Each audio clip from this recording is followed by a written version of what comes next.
All right, good afternoon, everybody. We can officially now say it is afternoon, 12 noon on the dot.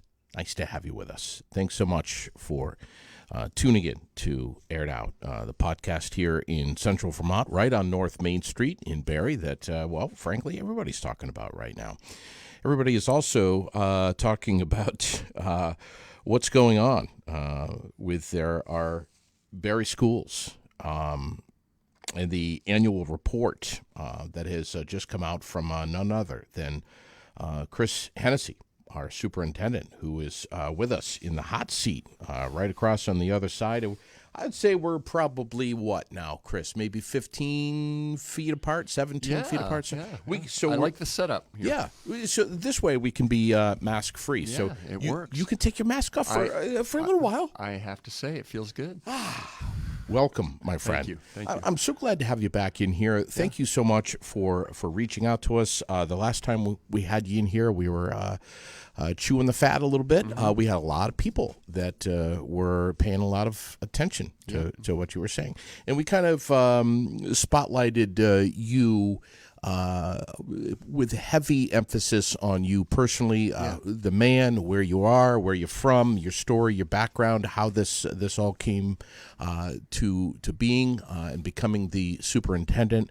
What a job. I'm not really sure how one man can swing this with, 5 schools? Mm-hmm.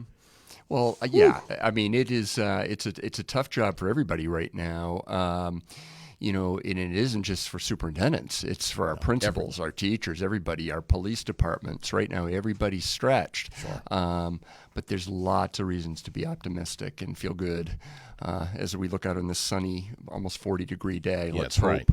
Right. The spring brings some really good news to us. Yeah. It is. I've just read some of this annual report where you outline clearly the celebrations that the school district has experienced, but also the challenges. And you say in this report challenges in the years ahead. Yep. Not year ahead, not months ahead, That's but right. Years ahead. This is going to be with us for quite some time. And you say, to be fully transparent, none of this has been easy, and the challenges we're facing are real. Yep. Unprecedented staffing shortages that are impacting schools nationwide are very much in play in Barre. That's correct.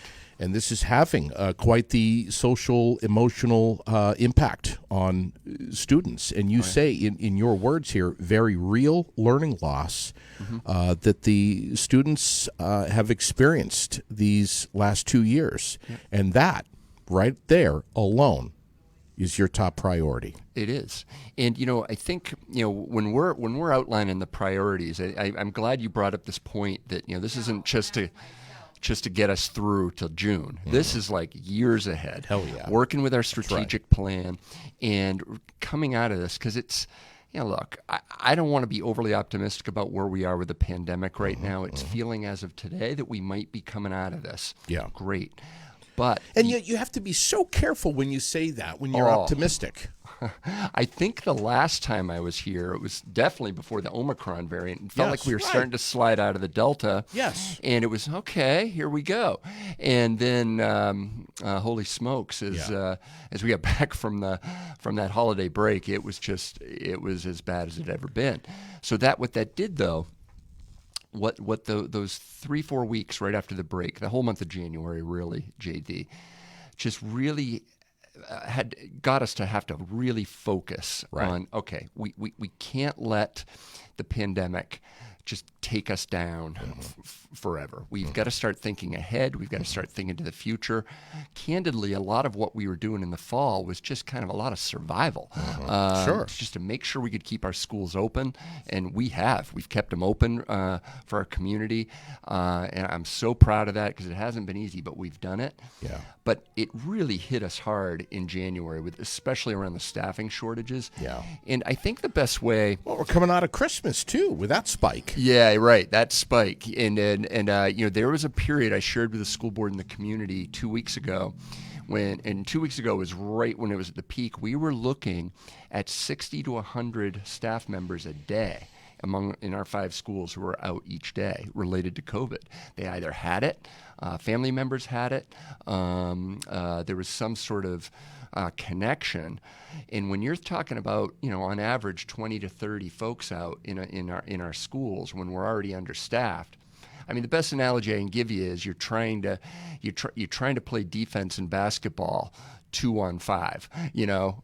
It's going to catch up to you. Yeah. And even when you have the best people there and everybody's busting their tails. Sure. So that was what we were facing. I can say that in the last couple weeks, it's starting to turn a bit in terms of student attendance and staff attendance. It's getting better.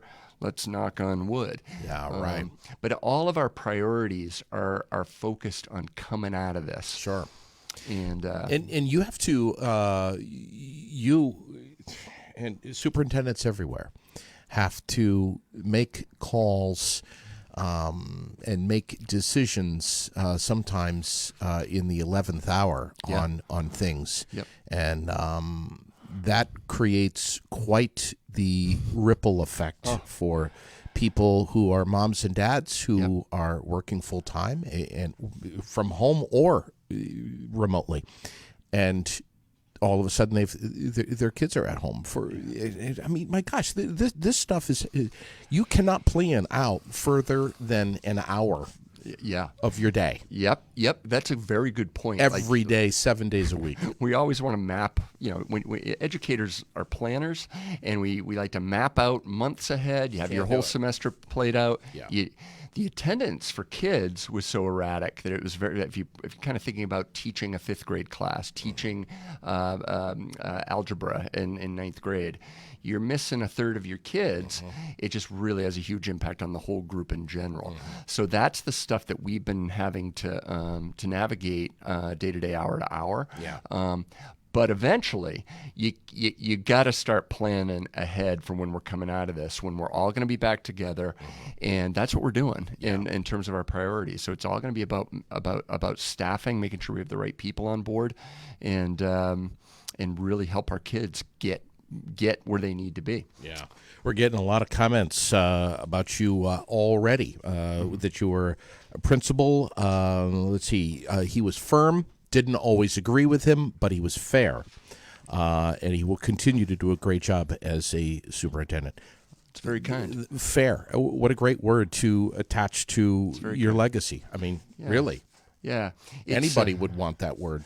Yeah, and it's funny, we've been in a position where we've been having to make kind of on pivoting with decisions so quickly. Sometimes they have to be a lot more top down. Certainly, I like to operate, and not how schools typically operate. They're collaborative organizations. Usually, you're kind of working together, planning together, getting all stakeholders in. You want to make sure you have community input. There are some things in the midst of what we've all been dealing with in schools these last couple of years. You just got to make a call, and you know that it's going to upset some folks, anger some folks, maybe even sadden some folks. Yeah. And it's something that we've just got to live with these tough decisions. Yeah. I appreciate the viewer, the audience member saying that, because it's all trying to come from a place of what's best for all. Yeah. And those are hard decisions to make. It's beyond. It's far beyond a level of just simple responsibility. Yeah. It's you got to go with head and heart. Yep. Gut. I mean, you got to, and the head and the heart. They can get into some pretty good fights. They can get into big fights. You know what's interesting is, as you're saying this, I'm thinking back to when I was a teacher, because those head-heart decisions are happening in classes every day with our teachers, right? Those are the decisions they have to make about, low-level behavior stuff. Kids being kids stuff. Sure. To students missing 2-3 weeks in a row. How do I help this child get back in, meet them where they're at? Yeah. And these are decisions our teachers and principals are making on the fly every day. On the fly. And that's heroic stuff. And it's and I'm fortunate I get to see it in action every day. Yeah. So it's good for the community to know that. March 1st is, let's be honest, it's tomorrow. I mean, Might as well be. It's coming up. We're going 100 110 miles an hour right into the day that we're all supposed to be voting on a town meeting day. However, it's so important to be pushing that you've got so many different options other than waiting until March 1st to go into the polls. Yeah. You can vote by mail. Yeah. And a lot of these absentee ballots they're more popular, I think, now than ever. I voted absentee in Montpelier. I did over the weekend, and because I'm not sure if I'm going to be able to make it in person on Tuesday the 1st, so I didn't want to chance it. Yeah. It's really easy to do. I mean, for people listening, this is bad TV, but I have a visual or bad radio. Well, and I have this too. And you have it. Yeah, and we're gonna post this. Oh, you up. just post it right up there. Yeah, Some we're gonna great post information for folks to know how to vote. It's basically a kind of a simplified, streamlined cheat sheet. Really, it's a cheat sheet on how you can vote and understanding the ballot when you vote. But right on the front of this thing, I mean, before anything, is right there in the bold is vote before vacation. Please. Yeah. Get it done. There's no need to wait. And what happens sometimes, I think one of the dilemmas of having town meeting day on the heels of a long vacation, at least from a school's perspective, is that when people go on vacation or even are just chilling out, school gets out of their mind. And disengaged. It's a disengagement. Some of it's good. You want to take a break from it and all that. But what we want to make sure people know is that this vote in supporting of our budget is a very big deal this year. We've been really transparent in asking the community for our support. Last year was a brutal year, JD. You remember that? Oh, sure. Our community, our parents had lots of reasons to be frustrated. Sure. Their worlds were rocked Valid reasons. And the goal from the start of this year was to really turn that whole thing around and focus on what's really happening in our schools despite the pandemic and the stuff that we really need to celebrate and honor. And we've been just really upfront about that. And we need our community's support to continue to do that stuff. You refer to students and the administration, both, as heroes. As a matter of fact, one of your quotes, the heroes who have impacted my life have inspired me the most, have given everything of themselves to help others, and this heroism clearly defines who we are in the BUUSD. January 13th, the Barre Unified Union School District approved a budget of $53 That's right. $254,319 for fiscal year 2023. This represents an increase of 1.95% over the current year's spending plan. Approval of this budget by voters would give us the resources we need to address our children's social, emotional well-being, how they learn or how they will learn coming out of this pandemic, and keep and attract high-quality staff for our schools. And the bottom line here, it says, given the unprecedented challenges that our schools are facing now and in the future, we are proud to present a budget that is fiscally responsible and meets the needs of our students. Barre has historically had the lowest per student spending in the region by far, and we are proud to begin addressing this gap in the best interests of our children of Barre. The bottom line is that our community will still be looking at lower educational taxes this year because of our efforts. And you're spending per equalized pupil by district. Whatever that means. Whatever that means. I'm happy to help explain it. That is we're going to post this up on the page here for it. This is amazing to see this. I'm going to try to show it on camera, but talk to me. So this report that we put out, it was an effort from our whole administrative team, our Director of Communications, Josh Allen, our Budget Director, Lisa Perot, all of us working together to make sure our community could fully understand, or to the best extent possible, the crazy complexities of state education finance in Vermont. And it's been very helpful for me as a new superintendent to do this work, because what I can do is be in a better place to articulate where are your tax dollars going? Why are our schools a resource and an asset for our community, as opposed to just looking at us as a tax burden? So, we put a lot of work and effort into this to put together a fiscally responsible budget with the stuff that we could control.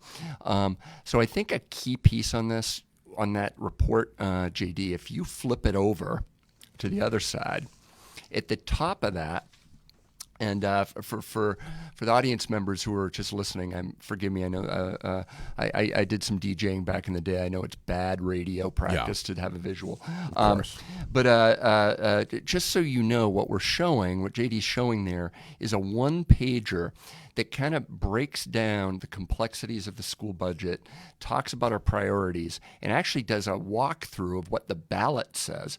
So the way the ballots are put out by state statute, they have to be worded exactly the way they are on there, and it makes it sound like our budget is going up 6% or 5.99%. That is not the case. That's our per pupil spending, which is the state formula that Vermont uses, is going to be increasing by 5.99%. But our expenses are only going up 1.95%. And what does that mean? What it means basically is that the expenses that we can control, there were minimal additions to our budget this year. A few positions. We increased our assistant coaches for the high school to make sure that they were all paid equitably, and we added an interventionist at Barre Town. But generally speaking, there haven't been any staffing or programmatic additions at all. There have been healthcare increases statewide that we have no control over, and that's the stuff that contributed to that 1.95%. But even with that, with the tax rates as they've been set in both the Barre Town and Barre City communities, we're not looking at an increase in our education taxes this year. I'm really proud of that. I think we should be proud of it, but we also are really clear that the days of taking great pride in being among the lowest spending districts in Vermont, we've got to think differently now. The climate is such that we've got to attract the best possible professionals into our district. And also, Sonia Spalding, our school board chair, and I were talking about this. We share this goal. We want to attract young working families to Barre. Sure. And they come here if they have good places to live, a thriving downtown, and really healthy, great schools. Yeah. So those three are key.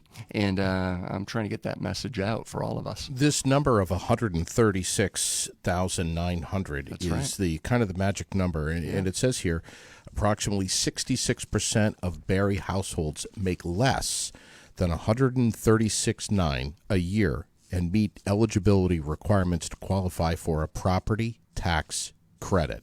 That's correct. This allows them to pay their taxes based on their household income instead of the value of their home. This is, and you've got this broken down here. Yeah. If your household makes less than 136,900, and if your household makes more than 136,900, of what's going to happen to your taxes. What's your take on this? Well, I think it's a matter of getting the word out there. One, we want the community to know that 2/3 of the folks who own property or own homes in Barre qualify for this. Right. So it's 2/3. 2/3.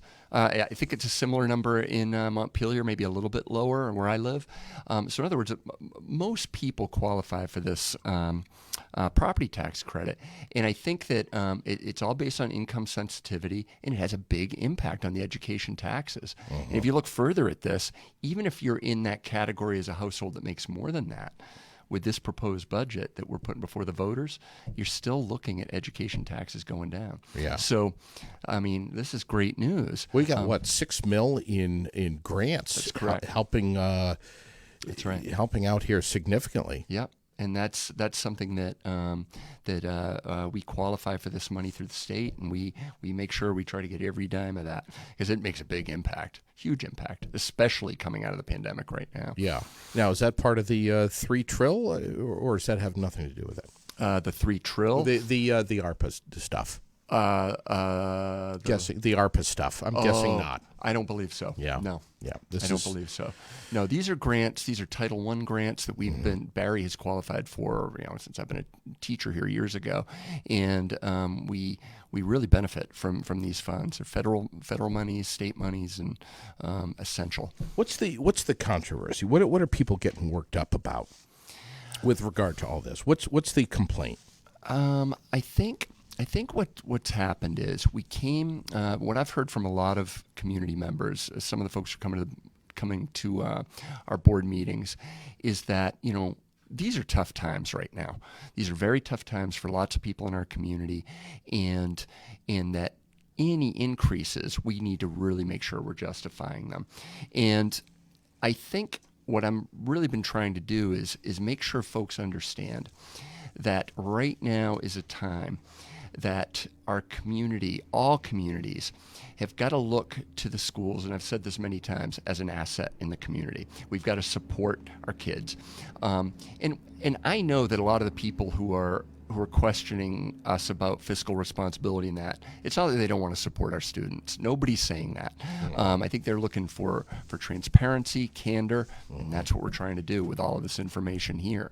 I think there's a lot of frustration out there in communities all around the country about lots of things. Yeah. Schools can be soft targets, JD. Sure we can. They really can be, Listen, because we're right on the ballot. Of course. We're right on the ballot. Right. We're all ticked off Yep. about something right now. I mean, these are different times. We all have our defenses up. We're all into survival mode, being protective of everything.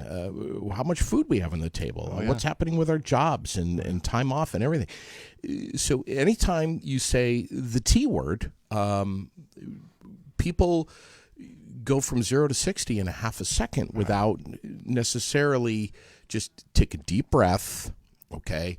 Stop reading what you're reading on social media, okay, and listening to folks in town who are ticked off and maybe not really understanding fully what's being proposed here. And vet this information yourself. Do your own homework and learn about this before you start running your mouth and getting upset about something that could be completely unfounded. I'm optimistic about a lot of. Well, first of all, I want to address why people are frustrated. I think I used this word when I was here in the fall, the empathy word, right? We've got to be coming from a place of empathy. I understand people's frustrations coming off of last year. We've had students even this year. We're keeping our schools open, miss tens of thousands of hours of in-person learning already because of COVID restrictions, quarantining, all that stuff. We appear to be coming out of that, but we have to empathize with people's frustrations about the impact on their family life, their work life, all that. But I think we also have to really start looking at where are we going in the future and what do we have to prioritize? Yeah. I mean, in my view, we've got to make sure that we are making Barre attractive to young working families to come here. Absolutely. I don't know if you guys, if folks saw, Channel 3 reported yesterday a fascinating, great story, and I wrote it, I just want to make sure I got it right, but it was about the missing middle. And Mayor Herring, Councilwoman, I never met her, but she was great. Councilwoman Stockwell were on Channel 3 yesterday talking about this kind of housing blitz that is needed. Sure. Bring federal monies in here to rehab housing and make sure we have places for people to live. Yeah. That's so important right now. Of course. We want to be a part of that as the schools. So. But one hand washes the other, man. Exactly. I'm looking forward to working with a new mayor, with our new police chief. It sounds like we got a new police chief who's coming on board. That's right. All this stuff works together to make it a thriving community. Yeah. Do you ever, Chris, and I think I asked you this last time you were on, when you're alone, you got your own headspace going on, do you ever say to yourself, oh my God, what have I gotten myself into? What the hell am I doing? Superintendent during a pandemic? My God, am I crazy? Yeah. Does that ever run through the noggin? So I want to be very clear. I really try to be honest about everything, like about my own areas of growth, areas I got to work on. And if I were to tell you, no, that's never crossed my mind, I'd be flat out lying to you. So we come out. I was going through the whole hiring process in December and January to get to become the permanent superintendent in the midst of what might have been the real craziest 3 or 4 weeks, 5 weeks in education in many decades, if not ever. I mean, it was really intense in New England and around the country with this Omicron variant. And I'm going through this process trying to sell myself as the superintendent of this community that I love. And there were times, honestly, where I'm like, what am I doing? Yeah. Can I actually affect change here? Can I help all my colleagues and all our kids? Right. And, As one superintendent. as one human. Yeah. But I know this. I've been talking to lots of our principals and teachers and parents in the last month who are feeling the exact same way.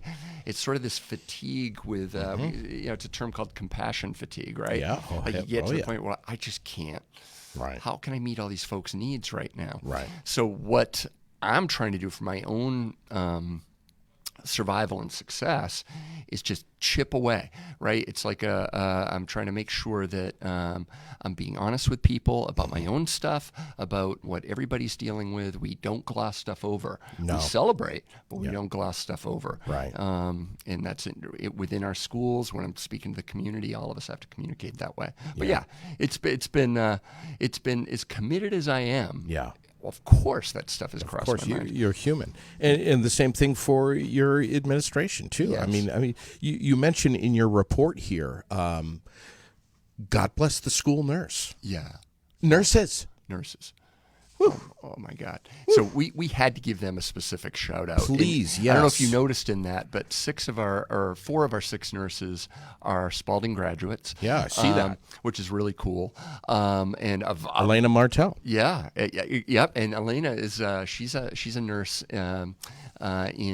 She's a 2011 grad, I believe, and she's a nurse up at Central Vermont Medical Center. Yeah. And another hero, right? One of our own graduates. You got Jen Lyon, Kathy Gardner, Yeah. Nicole Ladd, and the list goes on. Yeah. These nurses, and even today, JD, they're navigating ever-changing guidance and trying to make heads or tails of it. Every 20 minutes. It's like every 20 minutes while giving accurate information to our families.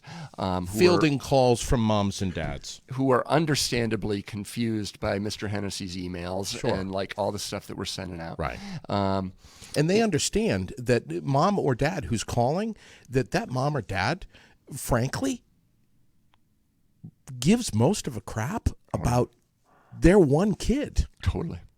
That's the empathy thing again. That's it. Yeah. I mean, That's it. It's in those conversations, emails, phone calls, where we have to remember to focus. Okay, we're dealing with the 30 children in those 2 classrooms in that one class, but that mom is worried about how's she getting to work this morning, who's going to watch my child. That's it. I think I mentioned in my update, we have among the heroes are some of our families who've stepped up for childcare And volunteering and stuff. Yeah. Like, I'll take these kids. You help me out. Man, we need more of that. But there's a lot of that happening. Yeah. And there has been throughout this whole ordeal. And you encourage families to please step up and volunteer. Get right. involved. That's right. If you don't like this or that, that's great. But if you're interested in this, learn more. Get we've involved. been having people step up. And what's really hard about in this current climate about we have limits of what we can do to bring volunteers into the buildings. Sure, right. With the COVID restrictions, that just adds to the confusion. Sure. But there's no shortage of folks who have been showing support to us throughout this and volunteering to help out. Look at sports. Yeah, man. How are we doing in sports? Let's hit it. Okay. There's a school showcase that just went out. It went out moments before I got on here. We put this on our websites. It's gone out to the whole community. The sports teams this winter have absolutely crushed it, JD. Yeah, they have. We interviewed all the team captains yesterday, and I don't want to steal their thunder. Watch this video. I know our wrestling crew is undefeated. They're looking to advance deep into the tournaments. I think all of our teams are playoff bound and really, really crushing it right now. Where's that video? It should be on our website now. I could have it on my phone.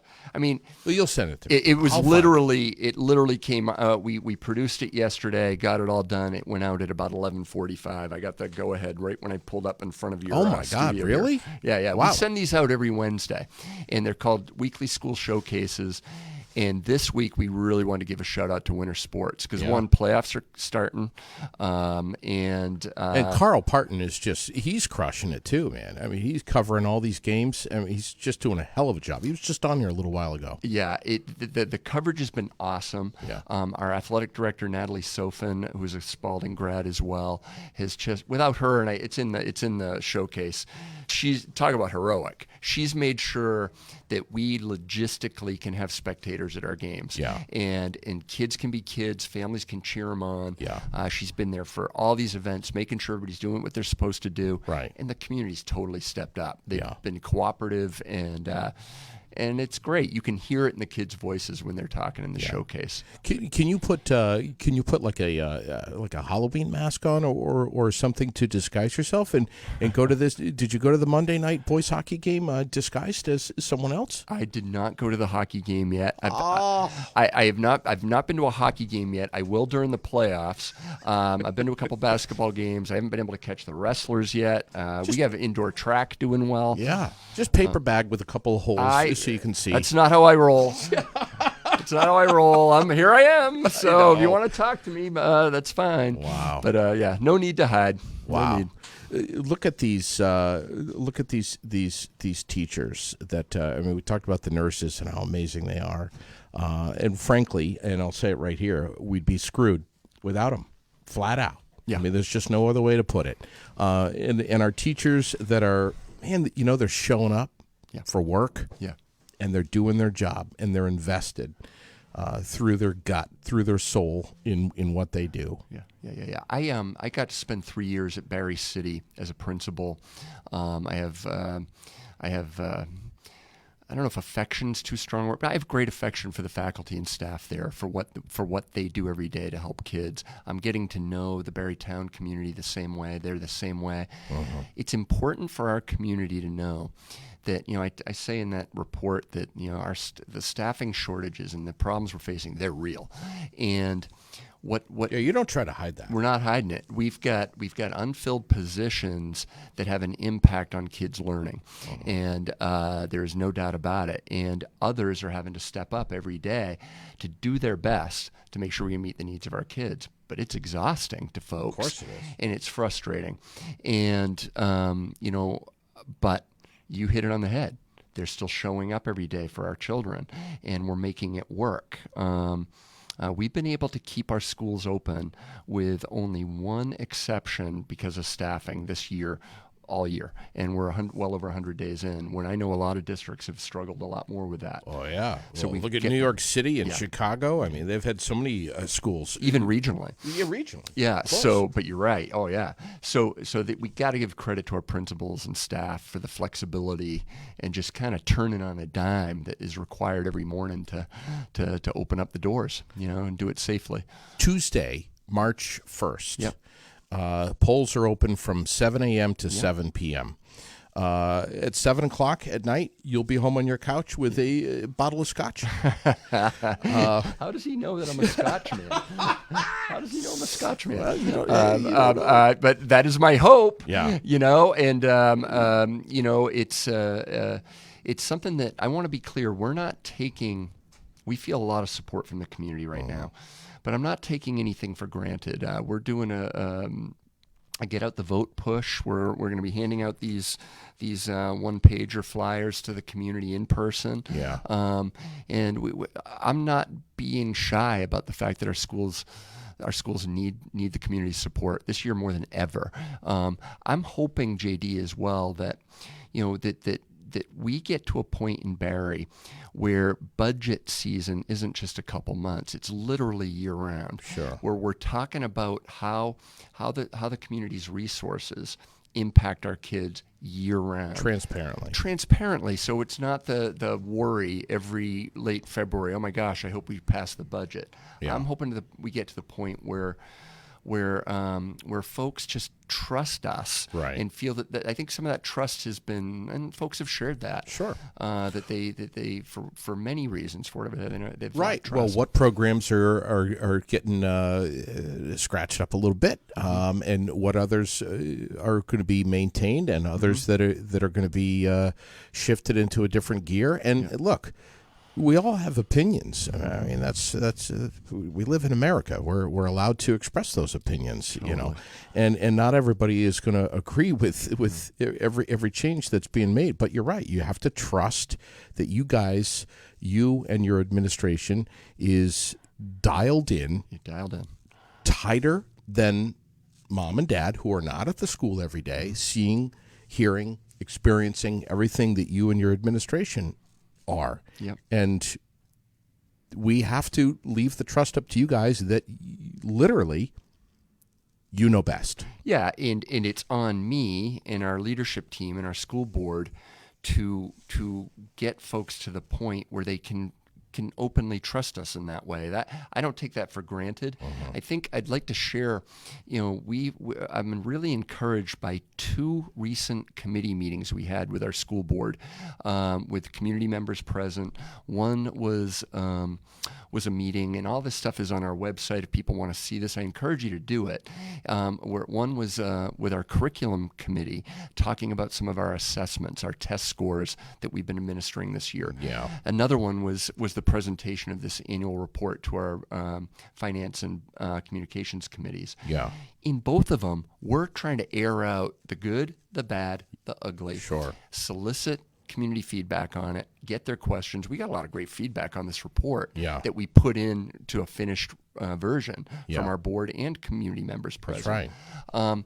And I'm hoping that's the sort of stuff that will build that trust. Yeah. It's important, and Sure. it's on us. It's on us to do. Josh is just posting right now, not just the budget, but we're hoping for a new board to be elected and support our teachers and students. So a lot of comments coming in. Yeah, I want to give a shout out to our school board. I think they have very openly, with me, with the public, been very clear about their support for our kids in our schools and the work we're doing. Even despite the, shall we say, warm meetings that have taken place. Oh yeah. They have been a lot cooler in terms of temperature than they were last year. If you want to be entertained, take a look at some of the meetings that occurred last year. Was it like British Parliament? It was a tough climate. Schools were closed, people were mad. Understandably, it was just a lot of chaos. And when we're mad about something, we as humans have to blame someone. Somebody's got to take the hits. Yeah. And we were very aware of that this summer as we were kind of refocusing our plan on how we're going to communicate with folks and about the transparency, making sure people know what's going on, and doing it while we're in the midst of this crazy COVID stuff. Yeah. I think we've largely been successful with it, though, based on at least what I'm hearing. It's remarkable. Yeah. It's remarkable. Yeah. 23% on average of Barre voters participate in the March election. That's wouldn't it be amazing if that number was like much higher? Love to see it up around 50%. Come on, we don't have an excuse. You can vote by mail. Get the absentee ballot. MVPvermont.gov. Go right on. Is that it? It's super easy. One more time with that website. MVP. Well, let me make sure I get it right. MVP.vermont.gov. Yeah. And if you look at the school showcase that have come out the last few weeks, we've got it superimposed right when I make the announcement. It's right there. It's pretty straightforward. You get on. That's how I voted. Couldn't be easier. Yeah. MVP.vermont.gov. .gov. You just put in your info and Yeah, and there's no deadline to register to vote. You can register ahead of time or at the polls on March 1st itself over at the Barre Municipal Auditorium or the Barrytown Middle and Elementary School. But there's a lot at stake this election, right? We have a mayor race. We've got school board seats, our school budget, the municipal budget, and I think what happens in the non-presidential primary years, you just get lower turnout. That's not unique. Yeah. To hear, but this is a year where we really need people to have their voice. Yeah. And we need folks that are not parents. We need them to vote. Totally. My God. I mean, just because you don't have a kid in our school system, please vote. It's to everybody's advantage in Barre, in every community, sure it that is. our schools are strong, that they're supported, that young families, when they're looking up Barre, Vermont, say, "Oh, okay, this is a place where I want to live, or I want my children to go to school." Right. And that's sort of the ambassador role, of course, that I've been very openly trying to take on, especially coming off of last year. I think it's really important that we literally sell what's going on in our schools right now, because there's a lot to be proud of. I just want to recap here. And again, I want to have you break this down for us, just to kind of put a wrap, and I want to make sure that everybody understands this in the most simplified terms that we can all understand here, because, as I said, we get so worked up so quickly. We create our own momentum, our own frustrations, and we're paranoid. We get angry. We're worried legitimately, and we can create this spiral effect for many reasons. For many different reasons, man. And then we get talking with our neighbors or whoever in the grocery store, and we're just spewing all of this stuff that's maybe really not accurate. Yeah. So the school district board approved a budget of $53 That's right. $254,319 for the fiscal year 2023. That's right. That's an increase of 1.95% over the current year's spending plan. That's right. Approval of this budget by voters would give us the resources that we need to address our children's social, emotional well-being, how they will learn coming out of this pandemic, and keep and attract high-quality staff to our schools. And the 1.95, I think that's kind of the magic number. It is, and it's also important to know that that's our increase in expenses, but that isn't how much the education taxes are going up. So say that one more time now. And this Slow down. All right. So the ballot, again, this is bad radio, but I'm showing, it's not bad. An example of the ballot here. Yes. The way the ballot reads, yes, it makes it look, if you're just looking at it real quick, what? My taxes are going up 5.99%? That's not okay. This is probably the most important thing I think you're saying on the show. I agree. So I'm going to just read exactly what it says in the report. Please. We underline that number, and it says your educational taxes are not going up 5.99%. 5.99 is the percentage increase in spending per student from FY 2022. Our expenses are only increasing by 1.95%. So the expenses are things that we have. A lot of it we have control over, not all of it we do. But because of lower tax rates, and we show this in all the charts below, educational taxes are actually going down. So, the whole educational taxes are actually going down. Yep, and even more so for folks who qualify for income sensitivity. Right. So I think where it gets confusing is the ballot is what the ballot is. Yeah. We can't be in there explaining to folks as they vote, well, no, it's not. We've got to rely on getting information out to people, and the per pupil spending formula is something the state runs. Over the last 2 years, Barre has lost the equivalent of 44 students in our district, equalized pupils. That doesn't mean we've lost 44 kids. It's just how they're counted. Yeah. So the whole basic way they do this is every student costs different amounts to educate. Little pre-K students do not cost as much as high school students do, for example. True. Students on IEPs, students from lower socioeconomic backgrounds, and they figure this formula out. Yeah. We have no control over that. Right. What we just want to make sure people understand is that figure is not how much your taxes are going up. Yeah. That's the big takeaway. That's the biggest takeaway. Yep. Of you being here today. Thank you. If you can get that out, we just thought let's take a look at the ballot and explain it. Yeah, it has to be dumbed down. We have to get this. We have even to for understand people this. who, and when dumbed down, I mean, even for people who understand education finance, Sure. it's hard to explain. I've heard that over and over again. Being new to this job, veteran budget directors, veteran school finance folks, legislators.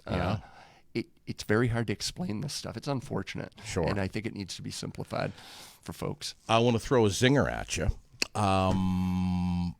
And then we'll close out, unless there's anything else that you want to get on. Mm-hmm. But if I may ask, are teachers getting paid enough? I know it's a broad question, man. I know it's a huge umbrella, but in general, are teachers being fairly compensated for what they do, which is the lifeblood?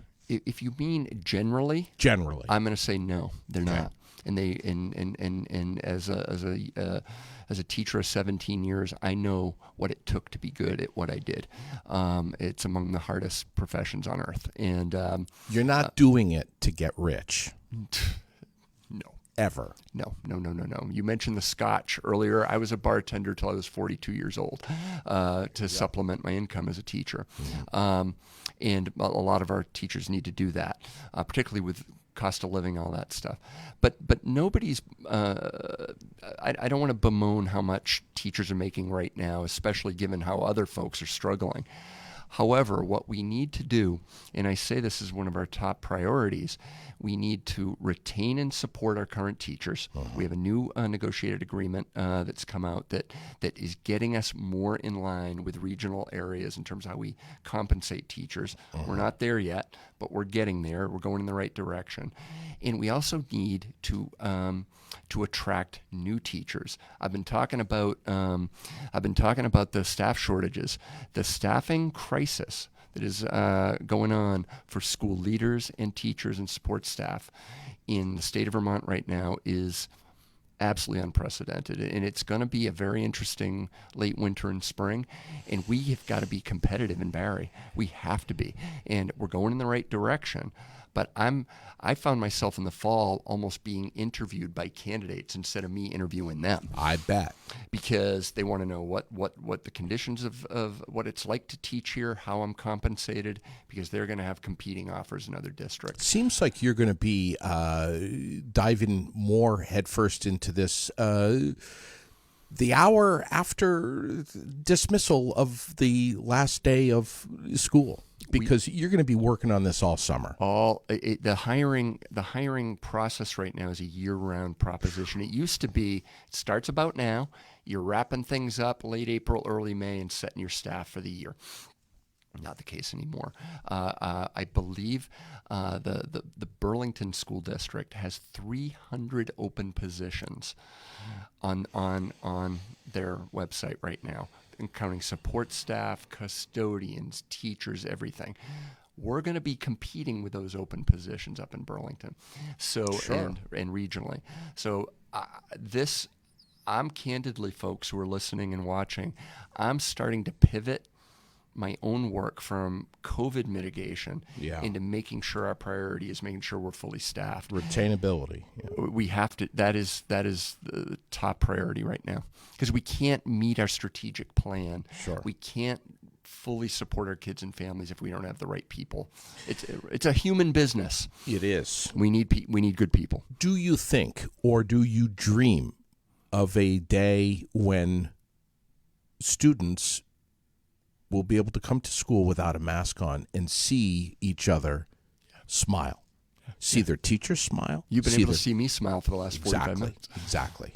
Makes a big difference in our conversation. Huge difference. And I'm not gonna throw out my crystal ball about masking or any of these COVID requirements, but it certainly, if you read the tea leaves and you look at, listen to any stories, or listen to what was the governor's address yesterday, it's definitely being considered to pivot into a more of a mask optional world, maybe sooner rather than we expected.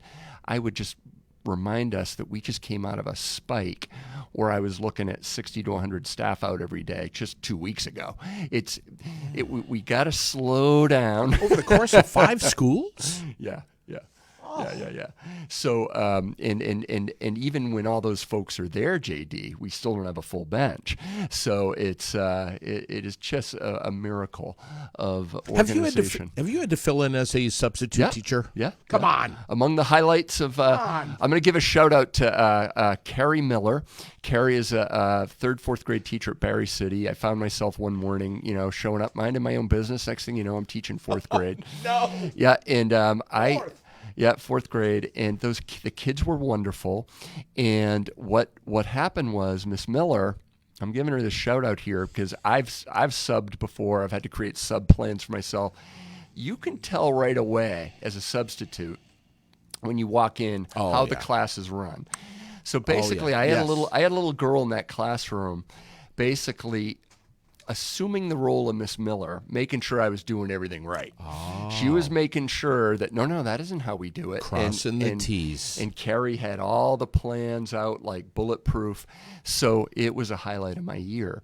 And but all of our principals are having to step into these roles every day. And, most of the time, it's a way to engage with our kids and get to know them. It's awesome. Yeah. But it's not a good long plan. And meanwhile, your phone is pinging probably every 10 seconds. Oh yeah. Where are you? You can't make it up. Where are you? You can't make it up. And then if you have to discipline a kid, what are you going to say? I want to see you in my office right now, but I can't leave to go to my office right now. That's crazy. That's a really good point. It starts to blur the lines between teachers and the principal. Yeah. And, but it does. There have been some positives of this. It's just forcing us out of the kind of more administrative work into really seeing what's going on with our kids and our teachers. But you're just the kind of guy where it's like you need a shirt that says, or a tattoo that says "Been there, done that." Been there, done that. Yeah. Because you're in the trenches. Yeah. You're walking the walk and talking the talk. The most successful principals, I think, superintendents, all of us in these leadership roles in schools, were obviously successful teachers. Yeah. Or special educators, whatever it was our role, and let's relate to what folks are going through right now. Like I think I shared a couple months ago when I was on with you, I can't imagine being a 23-year-old new teacher right now. No. I can't. No. It was hard enough. Yeah. I can't.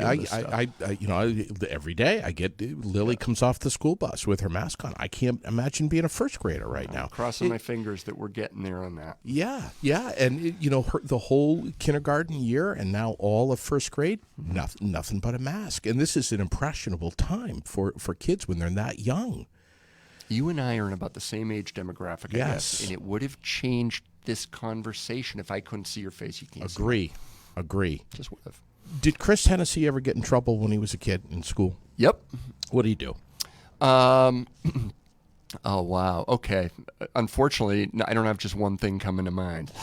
So I'm going to share one real quickly. On the day my little brother was born, I'm 12 years older than my brother.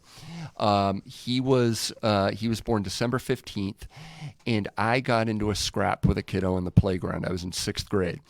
And I'm not going to even get into who won the fight. Let's just say I wasn't a fighting kind of kid. So I got in trouble with the principal.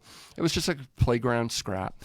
And I remember, of course, my parents were about to have a baby at the hospital. I was the last thing on their mind. Oh, my God. So my grandfather, old school Irish Catholic guy, had to come pick me up. Oh. And he lived out in the boonies of Ipswich, Massachusetts, had this really long driveway. It's December 15th. He gives me a shovel, and he says, start shoveling. There were about 5 or 6 inches of snow, and I had to shovel. You just said, okay. I said, yep, yes, sir, because he was like, you're putting your parents through this. So I think, and I've had conversations with some of my colleagues about this who were also kind of more merry pranksters as kids. Yeah. It helped us be better teachers in a lot of ways. Yes. I could relate to the kid giving me the guff. Sure. And sure. I remember it. I remember what it was like to struggle through a classroom very well. You're doing a hell of a job. Thanks, man. I already can't wait for you to come back on again. Yeah, I'm hoping to be back with maybe one of our school board members, one of our principals. Love to kind of let the community hear from those folks too about what it's been like from their perspective. I think it would be great, post-town meeting day to do that. I would welcome it. Good luck with the rest of your day. Yeah, thank you. Thank you. You've been wonderful. Thanks. Encourage the community to reach out with questions or concerns about this budget. I'll do my best to answer them. Of course you will. Thank you so much, Chris. Thanks, JD. We appreciate your time so much. Thanks to our sponsors. We had them on earlier. Emsley's Florists and Gifts, the Cornerstone Restaurant, Giroux General Transport, Fontaine Forestry and Millwork, Green Mountain Mulch, Fecto Homes, Salvador and Babbitt, Central Vermont, Chamber of Commerce, Barre Area Development, FGB Theaters, Gustos, CW Creative, Vermont Custom Woodworking, ASB Financial, Barre Montpelier Times Argus, Donnybrook Fight Promotion, Wood Doodles, Wright Electric, Gauthier's Quality Grounds and Maintenance, Preston's Kia, Granite City MMA, and Barslow Construction.